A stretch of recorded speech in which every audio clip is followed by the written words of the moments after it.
നമുക്ക് ഒരു protein rich ആയിട്ടുള്ള ഒരു കറി പരിചയപ്പെട്ടാലോ? നമുക്കിത് ചപ്പാത്തിയുടെ കൂടെയൊക്കെ കഴിക്കാൻ പറ്റിയ നല്ലൊരു കറിയാട്ടോ. പെട്ടെന്ന് തയ്യാറാക്കാവുന്നതേ ഉള്ളൂ. ഞാനൊരു ചെറിയ കുക്കറാണ് എടുത്തേക്കുന്നത്. കുക്കർ ചൂടായിട്ട് വരുമ്പം എണ്ണ ഒഴിക്കുക.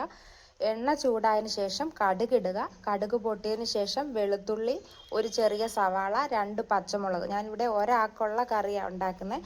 അത് നല്ലതുപോലെ വഴറ്റുക. വഴന്നതിന് ശേഷം കുറച്ച് പയർ കുതിരാൻ വെച്ചിട്ടുണ്ടായിരുന്നു. ആ പയറും കഴുകി അതിലിടുക. പയറും ചെറുതായിട്ടൊന്ന് വറക്കുക. വറുത്തതിന് ശേഷം മഞ്ഞൾപ്പൊടി ചേർക്കുക, ഉപ്പ് ചേർക്കുക.